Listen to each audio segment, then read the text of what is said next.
The morning sun of Arcturus Prime cast long shadows across the training grounds of the Intergalactic Military Academy. Deho stood among 200 cadets from across the galaxy, his human frame appearing small next to the towering aliens surrounding him. To his left stood a Varelian named Taejun, whose blue-scaled skin shimmered in the light and whose legs could propel him at speeds no human could match.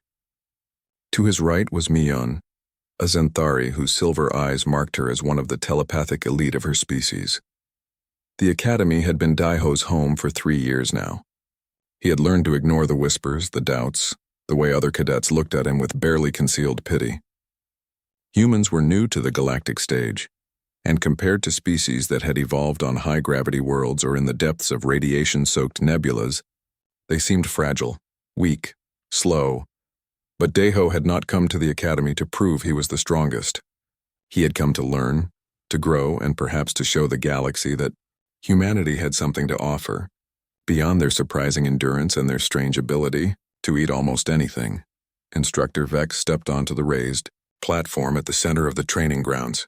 The Krillian was an imposing figure, standing 3 meters tall with 4 powerful arms and skin like polished obsidian. His voice boomed across the assembled cadets without need for amplification. "Attention, senior cadets. In 3 days you will face the beast trial." A ripple of tension passed through the crowd. Even the most confident warriors among them shifted their weight, checked their weapons, or exchanged nervous glances. The beast trial was legendary throughout the academy. Some called it the ultimate test of combat readiness. Others called it a nightmare they would carry for the rest of their lives. For those who do not know, Vex continued, his third eye scanning the crowd, the beast trial has been a tradition at this academy for 73 standard years. You will enter the arena alone. You will face Kareth, the war beast of Ragnarok 4.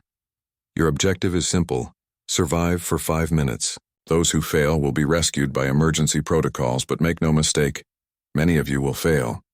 Deho had heard stories about Kareth since his first week at the academy. The creature was described in whispers, each tale more terrifying than the last. Some said it was 4 meters tall with scales harder than battle armor. Others claimed it could tear through steel bulkheads with its claws. A few swore that intelligence burned in its eyes, an intelligence that made it more dangerous than any mindless predator.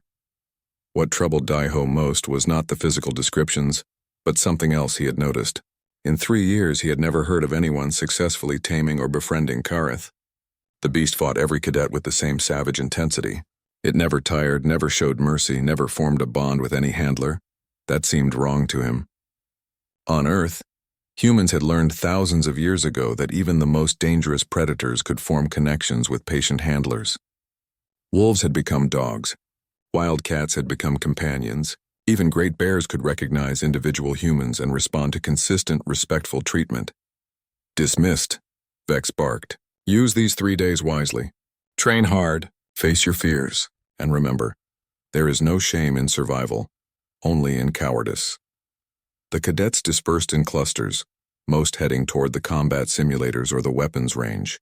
Deho walked toward the quieter section of the academy grounds, where gardens from a dozen worlds grew in carefully maintained biodomes. His friend Hyejin was already there, as he knew she would be, working on some mechanical project beneath a grove of earth willows. "You heard about the trial?" Hyejin said without looking up from her work. She was human too, one of only 15 in a class of 200. Her expertise was engineering rather than combat, but she understood Deho better than most. "I heard," Deho replied, sitting on the grass beside her. "What do you know about Kareth?" Hyejin set down her tools and pulled up a datapad. Her fingers danced across the screen, pulling up files that most cadets never bothered to access. "Let me see. Kareth was captured on Ragnarok 4 approximately 73 years ago as a juvenile. The planet is classified as a death world with gravity twice Earth standard and predators at every level of the ecosystem. Kareth's species are apex predators, highly intelligent and normally solitary except during mating season. 73 years in captivity," Deho said softly. "How long do they normally live?" "In the wild? Estimates suggest 150 to 200 years. In captivity?" Hyejin paused, reading further. "This is the only specimen ever held for study. There is no comparison data." Deho stood and walked to the edge of the biodome, looking out toward the massive arena complex in the distance. Somewhere beneath that structure, Kareth waited in its holding cell.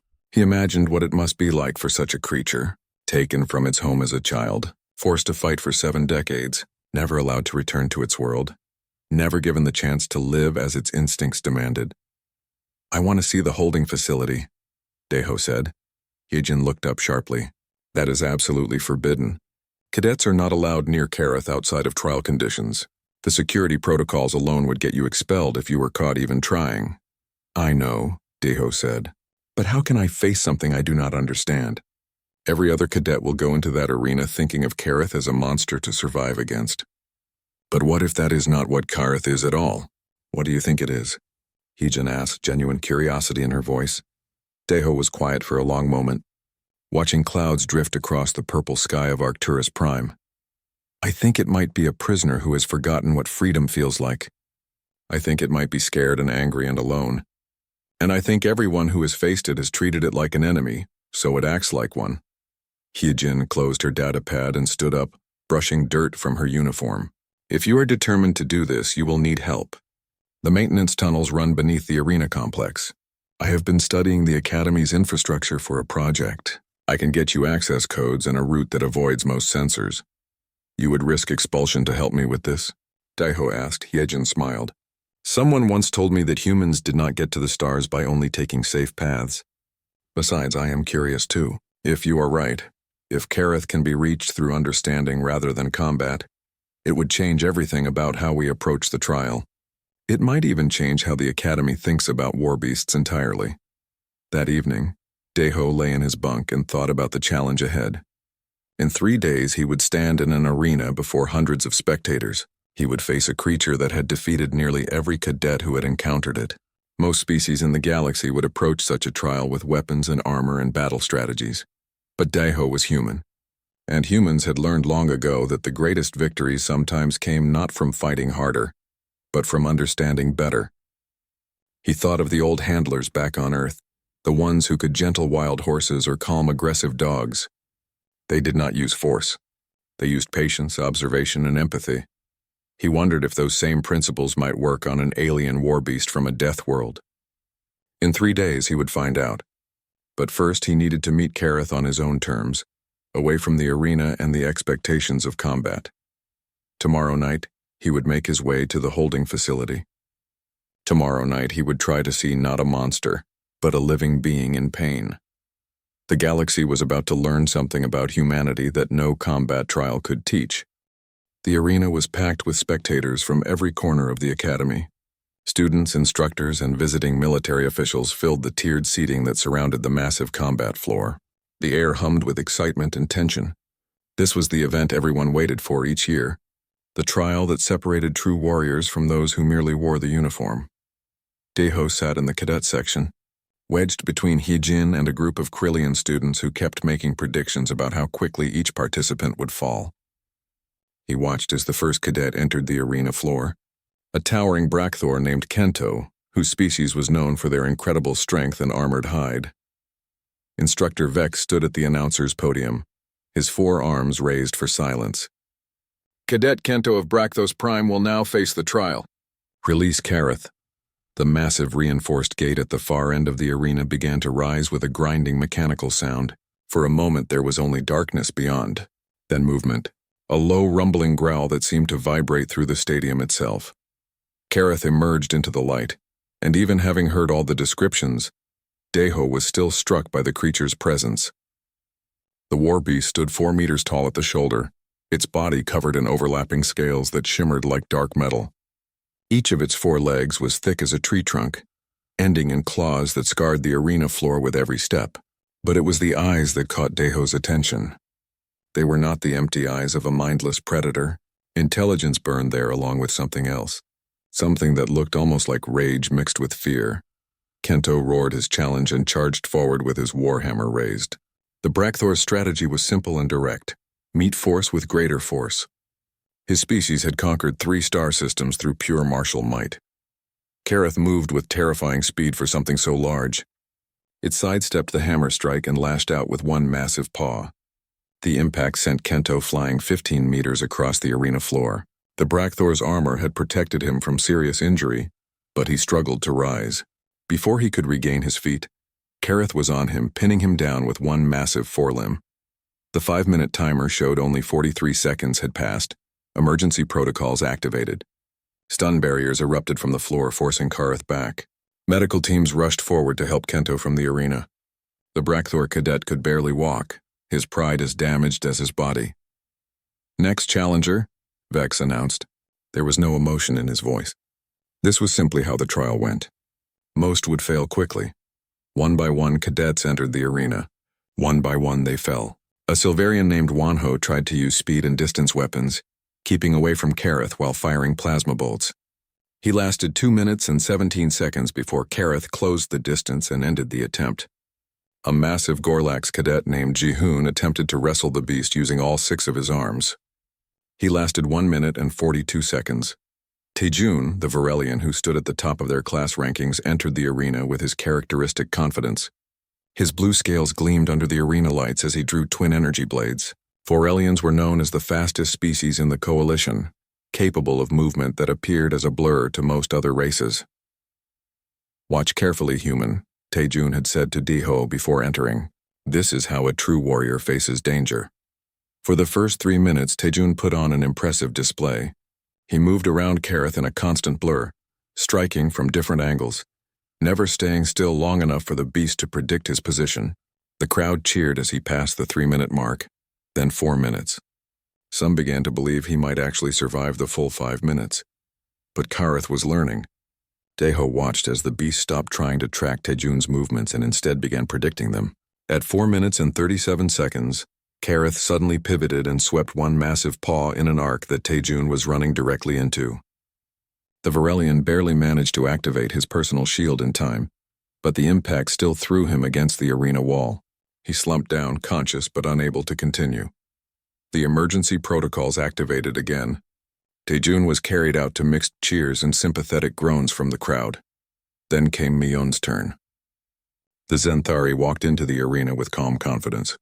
Her people were renowned telepaths, capable of influencing the minds of most species. Several telepathic cadets had tried and failed in previous years, but Mion was considered exceptionally gifted even among her kind. She stood in the center of the arena and closed her silver eyes. Her hands moved in complex patterns as she reached out with her mental abilities. For a moment, Kareth simply stood at the far end of the arena watching her. Then the beast began to approach, not charging but walking slowly, as if genuinely affected by Mion's telepathic commands. The crowd grew silent. Could she actually do it? Could she control the war beast that had defeated hundreds of cadets over 7 decades? Daeho leaned forward, watching carefully. Something was wrong. He could see it in the way Kareth moved. The beast was not being controlled. It was curious, perhaps, or confused by the mental contact, but it was still fully in control of itself. When Kareth was 3 meters away, Mion's eyes snapped open in shock. She stumbled backward, her concentration broken. Blood began to drip from her nose, a sign of mental strain. Whatever she had encountered in Kareth's mind had overwhelmed her defenses. The beast roared, and Mion barely managed to activate her personal shield before Kareth's strike landed. She was thrown from the arena floor like a doll. The timer showed 1 minute and 53 seconds. "The mind of Kareth cannot be controlled," Instructor Vex announced to the crowd. "Many have tried. All have failed. The beast is too primal, too alien, too filled with rage." But Daeho was not sure that was correct. He had been watching Kareth between each trial. During the moments when the beast stood alone in the arena waiting for the next challenger, there was something in its posture and the way it held itself that spoke of more than simple rage. He thought it looked tired, weary, like a creature that had been fighting for so long that it no longer remembered why. Hyejin leaned over and whispered, "Tomorrow is the human trials. Are you ready?" Daeho nodded slowly. He had spent the previous night in the maintenance tunnels beneath the arena, watching Kareth in its holding cell. What he had seen there had confirmed his suspicions and broken his heart. The great war beast, feared by hundreds of cadets, paced its cell like a caged animal from Earth's old zoos. It bore scars across its body, marks from 73 years of combat trials. The cell was bare and cold, lit by harsh lights that never dimmed. No wonder Kareth fought with such fury. It was not aggression born of hunting instinct or territorial behavior. It was the desperate violence of a trapped creature that had been given no choice but to fight, over and over, year after year. "I am ready," Deho said. "But not to fight." "What do you mean?" Heejin asked. Deho watched as another cadet entered the arena, this one a Pelion with 6 legs and natural armor plating. He watched as Kareth defeated the challenger in under 2 minutes. He watched as the beast stood alone again, and he saw what others did not seem to see. Kareth was not a monster. It was a victim. "Tomorrow," Deho said quietly, "I am going to try something that has never been done before. I am going to treat Kareth not as an enemy to survive against, but as a living being that deserves respect and understanding." Heejin looked at him with concern. "Deho, that is incredibly dangerous. This is not an Earth animal. This is an apex predator from a death world." "I know," Deho replied, "but it is also intelligent. It is also suffering. And if there is one thing humans learned on Earth, it is that understanding and compassion can sometimes achieve what force cannot." The trials continued for the rest of the day. By the time the sun set on Arcturus Prime, 37 cadets had faced Kareth. 37 had failed to survive the full 5 minutes. The best time belonged to Taejun at 4 minutes and 37 seconds. Tomorrow, the human cadets would face their trials. Most were terrified. A few were determined. But only Deho approached the challenge with something different. Hope that he could reach past the rage and fear to find the intelligence he had glimpsed in Kareth's eyes. The galaxy had taught Kareth to be a monster. Tomorrow, Deho would try to remind it that it could be something more. Deho could not sleep. He lay in his bunk for 2 hours after lights out, staring at the ceiling of his quarters while his roommates, both Krillian cadets, snored in their respective beds. His mind kept returning to what he had seen in the arena. The way Kareth stood between challenges, the intelligence in those eyes, the old scars beneath the armored scales. At midnight station time, he made his decision. He slipped from his bunk as quietly as possible and dressed in his training clothes. From beneath his mattress, he retrieved the access codes Heejin had provided him. She had made him promise to be careful, to not get caught, to not do anything that would get him expelled 3 months before graduation. He had promised, but he also knew that some things were worth the risk. The academy corridors were dimly lit during night cycle. Deho moved through them like a shadow, avoiding the regular patrol routes he had memorized over 3 years. Most species in the galaxy had better night vision than humans, but humans had learned to move quietly in the dark. It was a skill from their time as both hunters and hunted on ancient Earth. The maintenance tunnel entrance was hidden behind a storage unit in the lower engineering section. Heejin had explained that these tunnels were used by repair drones and, occasionally by engineering cadets for hands-on system training. Most students did not even know they existed. Deho squeezed through the narrow entrance and found himself in a dimly lit passage that stretched into darkness. He activated a small light on his wrist device and began walking. The tunnel sloped downward, taking him deep beneath the academy's main structures. According to the map Heejin had provided, these passages ran under the entire complex, including the arena and its holding facilities. It took him 20 minutes to reach the section that ran beneath the beast containment area. He could hear the hum of power systems and life support equipment through the walls. Following the map carefully, he found a maintenance ladder that led up to an observation room. This room was used by handlers and veterinary staff to monitor Kareth's health without entering the actual holding cell. The access code worked. The door slid open with a soft hiss, and Deho climbed up into the observation chamber. The room was small and dark, lit only by the glow of monitoring equipment. On the far wall was a large reinforced window that looked down into Kareth's holding cell. What Deho saw made him stop breathing for a moment. The cell was large, perhaps 30 meters on each side, but it was utterly barren. Bare metal walls, bare metal floor, harsh white lights that blazed from the ceiling with no attempt at simulating a day-night cycle. There was a feeding station in one corner and a water dispenser in another, both purely functional with no consideration for comfort or dignity. And in the center of this cold, empty space, Kareth paced. The great war beast moved in a repetitive pattern, walking the same path over and over. 5 steps forward, turn, 5 steps back, turn, 5 steps forward. It was the behavior Deho had seen in zoo animals back on Earth, creatures kept in spaces too small with no mental stimulation. Stereotypic behavior, the scientists called it, a sign of deep psychological distress. Kareth's scales, which had gleamed under the arena lights, looked dull in this harsh illumination. The beast's shoulders were hunched, its head lowered, and when it turned, Deho could see the scars. Not just a few, but dozens of them, crisscrossing the creature's body. 7 decades of combat trials had left their mark. Deho felt something break inside his chest.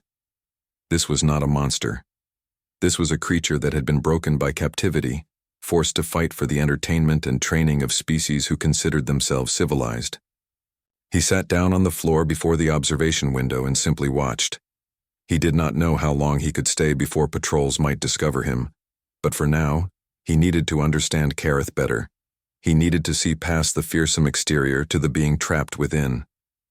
For an hour, Kareth continued its pacing. Then, perhaps sensing something different, the beast stopped. Its massive head lifted, and those intelligent eyes scanned the cell. They fixed on the observation window, and for a long moment, Kareth stared directly at Deho. Most people would have felt fear at that gaze. Many of the cadets who faced Kareth in the arena spoke afterward of the terror they felt when the beast looked at them. But Deho did not feel fear. He felt sadness and recognition and a deep well of empathy. "Hello," Deho said quietly. His voice would not carry through the reinforced window, but he spoke anyway. "I am sorry for what they have done to you." Kareth tilted its head, still watching him. The gesture was eerily familiar. Dogs did that? Back on Earth when they were trying to understand something. "I know you cannot understand my words," Deho continued, "but maybe you can understand my intent. I am not here to fight you. I am not here to test my courage against yours. I am here because I saw you in the arena today, and I saw something that others did not see." He paused, choosing his words carefully, even though he knew the beast could not comprehend them. Sometimes, Deho thought, the act of speaking itself was important. The tone, the emotion, the simple acknowledgement that the other being existed as more than just an obstacle or a challenge. "You are not a monster," he said. "You are a prisoner. You were taken from your home when you were young. You have been forced to fight for 73 years. You have never been allowed to live as your nature intended, and everyone who comes before you sees only the beast, not the being." Kareth took a step toward the window, then another. The beast moved slowly, cautiously, until it stood directly before the observation room. Up close, Deho could see every detail: the scratches in the armored scales, the way one of the beast's claws was slightly crooked, probably broken and healed badly at some point, the weariness in those eyes. "On my world," Deho continued, "we learned something important thousands of years ago. We learned that even the most dangerous creatures could become partners if we approached them with respect and patience. We turned wolves into dogs, wild horses into companions. We did not do this through force, but through understanding and mutual benefit." He placed his hand against the reinforced glass. It was a futile gesture, separated as they were by barriers designed to contain a death-world predator, but Kareth's eyes tracked the movement. The beast raised one massive paw and placed it against the glass from the other side, matching Deho's position. The size difference was staggering. Kareth's paw was larger than Deho's entire torso. Those claws could tear through armor. That strength could break steel. But in that moment, separated by glass, there was a connection, a recognition between two intelligent beings that both understood what it meant to be alone and far from home. "Tomorrow I will face you in the arena," Deho said. "Everyone expects me to fail. Humans are weak compared to most species here. We are slow, fragile, and new to the galaxy. But we have something that others have forgotten in their pursuit of strength. We remember how to connect. We remember how to see beyond the surface to the being underneath." Kareth made a sound. Not a roar or a growl, but something softer.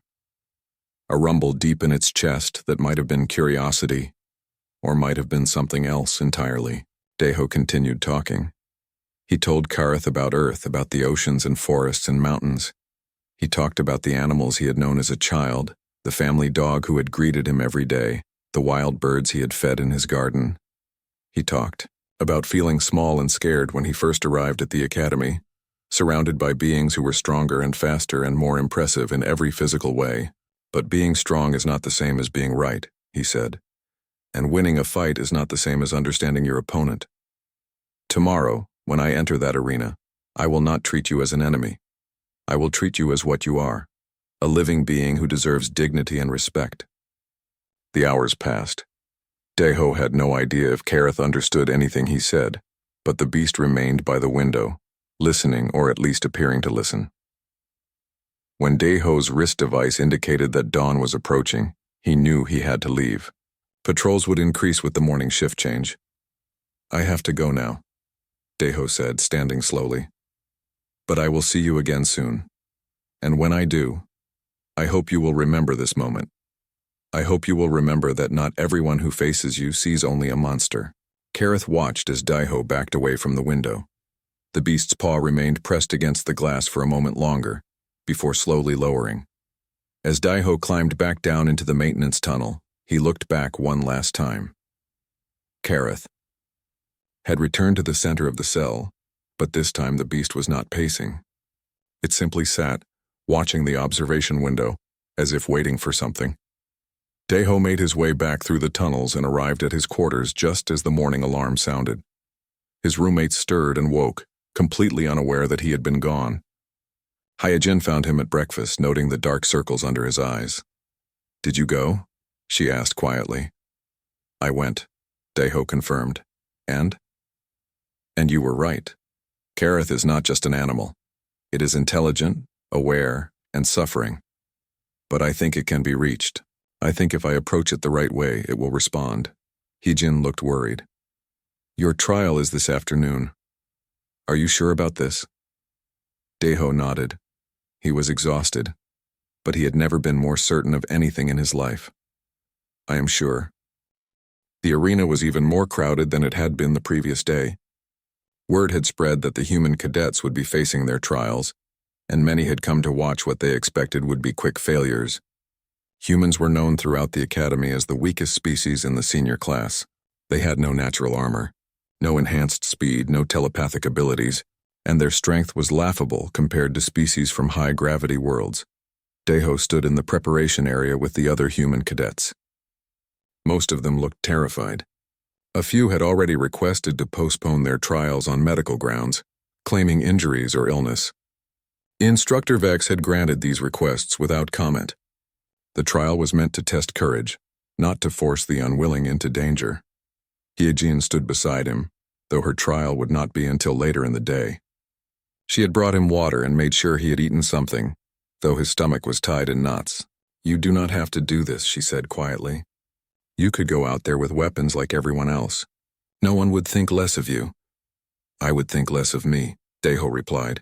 And more importantly, it would not change anything for Kareth.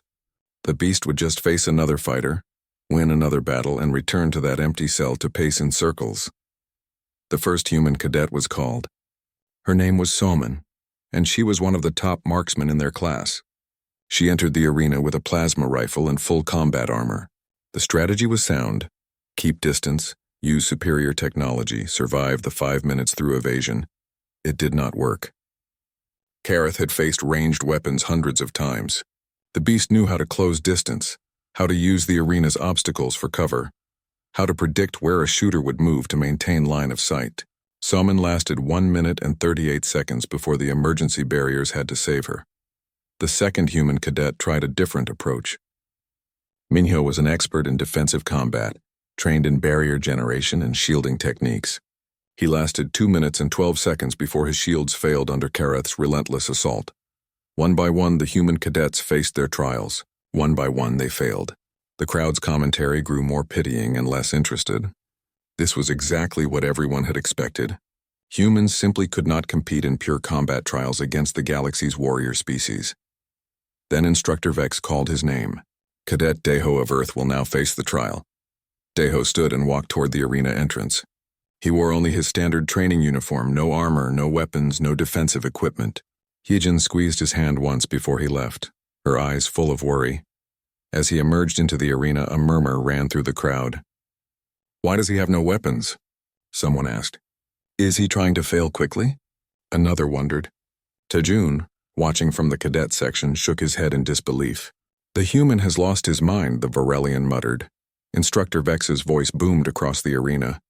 "Cadet Daeho, the rules require only survival for 5 minutes. There is no requirement to be armed.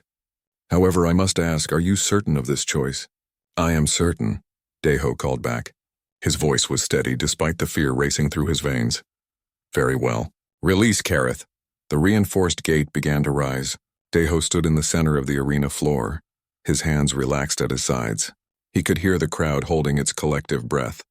He could feel hundreds of eyes watching him, waiting to see how quickly the unarmed human would fall. Kareth emerged from the darkness beyond the gate. For a moment the beast simply stood there, its massive form silhouetted against the shadows. Then it saw Daeho, and recognition flickered in those intelligent eyes. This was the being who had sat with it last night. The one who had spoken with a different voice, a different intent.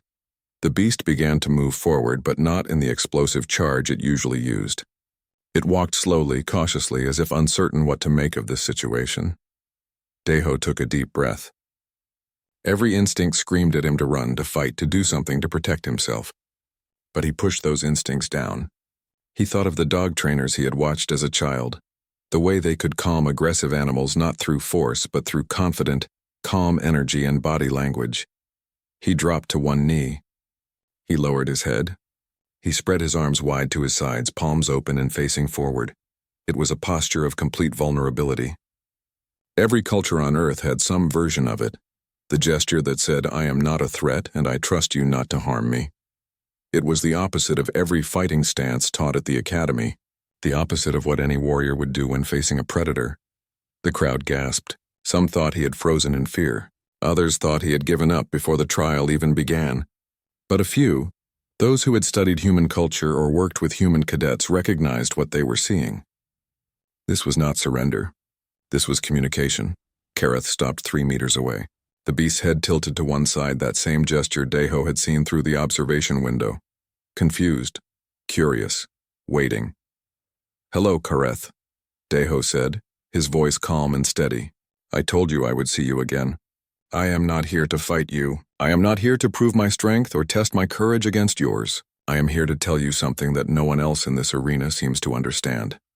He raised his head slightly, just enough to meet Kareth's eyes. "You are not a monster. You are a living being who has been treated badly. You have been forced to fight for so long that you have forgotten there might be another way. But I remember. My species remembers. We learned thousands of years ago that the strongest bonds are built not through combat, but through understanding." Kareth took a step closer, then another. The beast's breath was hot on Daeho's face now, carrying the scent of the raw meat that made up its diet. Those massive jaws could close around Daeho's entire head. Those claws could end his life in an instant. But Daeho did not move. He kept his posture open, vulnerable, trusting. He kept his breathing slow and calm. He kept his eyes on Kareth's, trying to convey through gaze alone what words could not. Respect, empathy, recognition of shared intelligence. "I know you are tired," Daeho continued. "I know you are lonely. I know this place is not your home and these fights are not your choice. I see you, Kareth, not the war beast, not the trial challenge. You, the being trapped inside this role they have forced upon you." Slowly, carefully, Daeho extended one hand. It was a tiny gesture compared to Kareth's massive scale. His hand could not possibly threaten or harm such a creature. It was purely symbolic, an offer of connection rather than an assertion of dominance. The arena had gone completely silent. Even Instructor Vex stood motionless at his podium, his forearms frozen mid-gesture. No one had ever seen anything like this. No cadet in 73 years had approached Kareth with anything other than weapons, aggression, or fear. Kareth lowered its massive head. The beast's nostrils flared, scenting Daeho's hand. Then so slowly that many in the crowd thought they were imagining it, Kareth moved forward. The great war beast pressed its scarred muzzle against Daeho's palm. The touch was gentle, almost tentative. as if Kareth had forgotten what gentleness felt like and was remembering it for the first time in 7 decades. Daiho felt tears prick at his eyes, but he blinked them back. Very slowly, he moved his hand, stroking along the side of Kareth's face. He could feel the scars beneath the scales. He could feel the old wounds that had never properly healed. He could feel the tension in the beast's muscles held tight for so many years. "You are magnificent," Daiho whispered. "Not because you are dangerous, but because you have survived. You have endured, and you are still capable of trust, even after everything they have done to you." The 5-minute alarm sounded, startling everyone except Daiho and Kareth. The trial was over.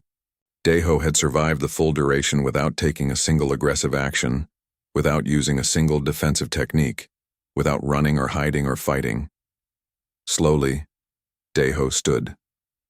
He bowed deeply to Kareth, a gesture of respect and gratitude. Then he turned toward the exit, expecting the trial to be complete.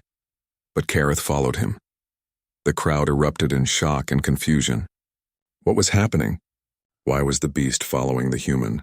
When Daiho stopped confused, Kareth stopped as well. When Daiho gestured hesitantly, Kareth moved in response. The great war beast that had defeated hundreds of trained warriors, that had resisted every attempt at control or taming, had bonded with the human cadet who had shown it nothing but respect and compassion. Instructor Vex stood at his podium, all 4 arms hanging limply at his sides, his mouth open in complete shock. The headmaster of the academy, a dignified Zenthari elder who rarely left his observation tower, descended to the arena floor for the first time in anyone's memory. "How did you do this?" the headmaster demanded, staring at Daiho with his silver eyes wide. "What technology did you use? What secret weapon?" Daiho looked at the headmaster, then at Instructor Vex, then at the thousands of spectators who watched in stunned silence. He looked at Kareth, who sat patiently beside him like a dog waiting for its handler. "No technology," Daiho said simply. "No weapons. I just treated Kareth like a living being instead of a challenge to be overcome. I showed respect instead of aggression, and Kareth responded the way any intelligent creature would when offered kindness instead of violence." The Academy had never seen chaos like this. Within hours of Daiho's trial, military researchers arrived from Coalition headquarters. Xenopsychology experts scrambled to analyze what had happened. Media from across the galaxy transmitted the footage of the human cadet and the war beast, sparking debates on every civilized world. Daiho sat in a conference room facing a panel of senior officers, scientists, and Academy leadership. They had been questioning him for 3 hours, trying to understand what they called the Kareth incident. Some were fascinated. Others were suspicious. A few seemed almost angry that their understanding of war beasts had been proven so completely wrong. "You must have used some kind of pheromone manipulation," insisted a Krillian researcher named Vakrin. "Humans are known for their unusual biochemistry. Perhaps you emit something that affects predator species." "I used nothing but body language and tone of voice," Daiho repeated for the 10th time. "I approached Kareth the same way my ancestors on Earth approached wild animals. With respect, patience, and an attempt to understand rather than dominate." "Impossible," another researcher declared.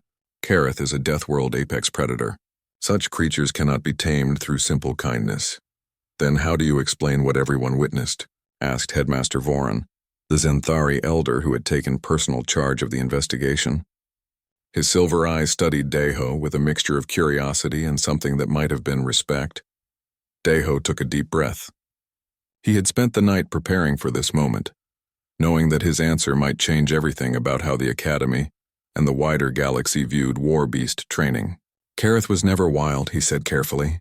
"It was captured as a juvenile 73 years ago and has lived in captivity ever since. It has been trained through negative reinforcement, isolation, and forced combat. The creature you all call a war beast is actually a deeply traumatized prisoner who has been fighting for survival since it was young." The room fell silent. Several of the researchers shifted uncomfortably. "I visited Kareth's holding cell 2 nights ago," Daiho continued.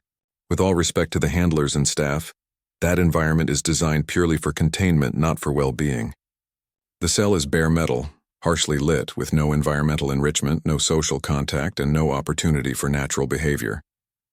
Kareth has been pacing in stereotypic patterns which any animal behaviorist would recognize as a sign of severe psychological distress.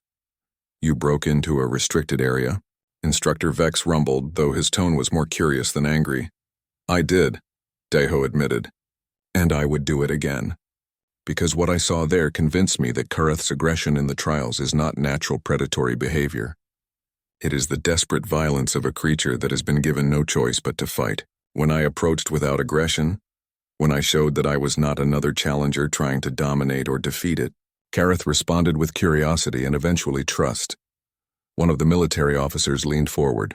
Are you suggesting that our entire approach to war beast training has been flawed? I am suggesting that treating intelligent creatures as weapons, rather than as beings with their own needs in nature, will always result in unpredictable and often violent behavior, Deho said. On Earth, we learned this lesson thousands of years ago. The animals that became our partners, our companions and our helpers were not the ones we conquered through force. They were the ones we invited into mutually beneficial relationships. A human researcher named Dr. Yunbi spoke up. She was one of the few Earth scientists working at the Coalition Research Facility. I have reviewed historical data from Earth's domestication of wolves into dogs. The process took generations and required humans to select for individuals who showed less fear aggression and more social bonding capability. But the key principle was always the same. Trust must be earned, not forced. So what do you propose we do with Kareth? Headmaster Voran asked. The beast has been part of this academy for 7 decades. The trials are a tradition. Deho met the headmaster's gaze directly. I propose that Kareth be retired from combat trials immediately. The creature should be provided with proper habitat enrichment, environmental complexity, and the opportunity to heal from decades of psychological trauma.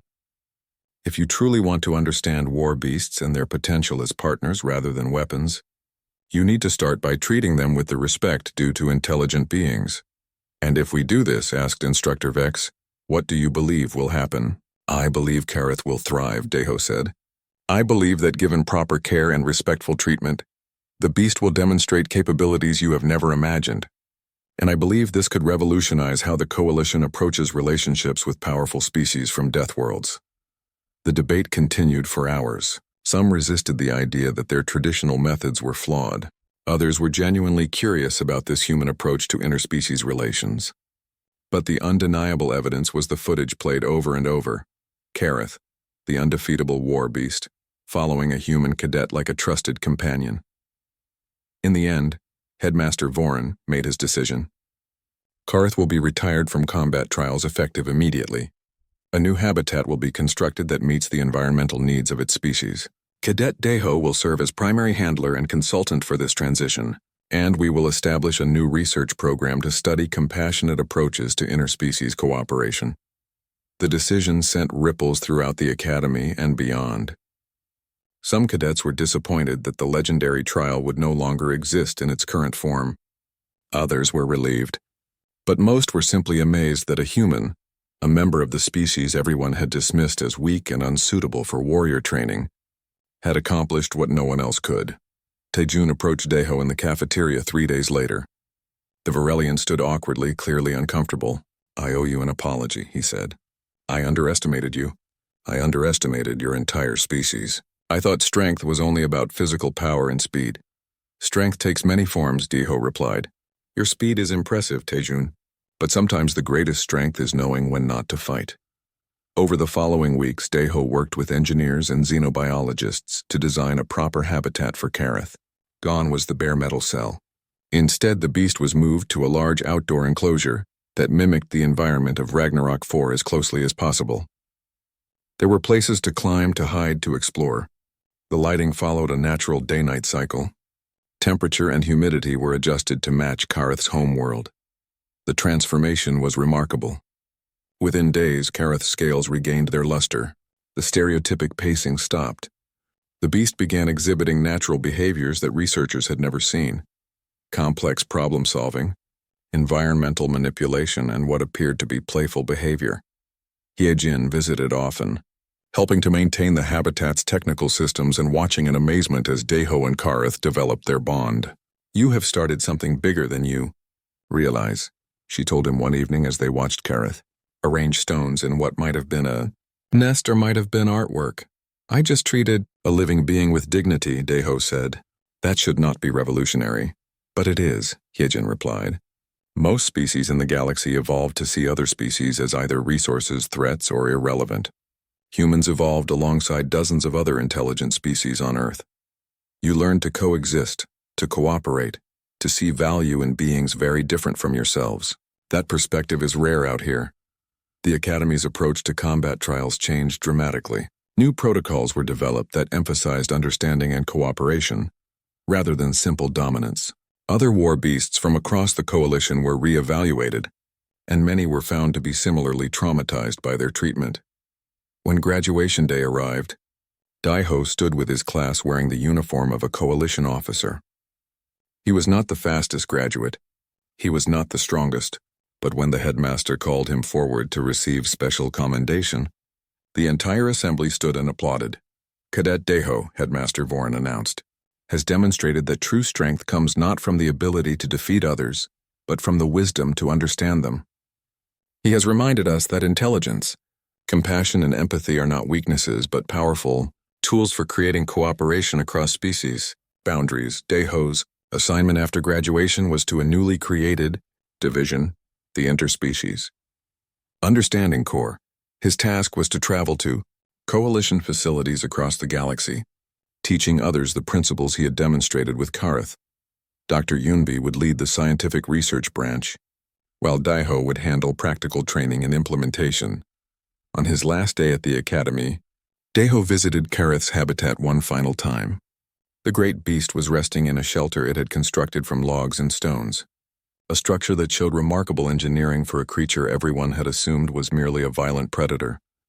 I have to leave now, Daiho said softly. Kareth raised its head, those intelligent eyes focusing on him. But others will care for you. Good people who understand that you are not a weapon or a test. You are simply Kareth, a being deserving of respect and peace.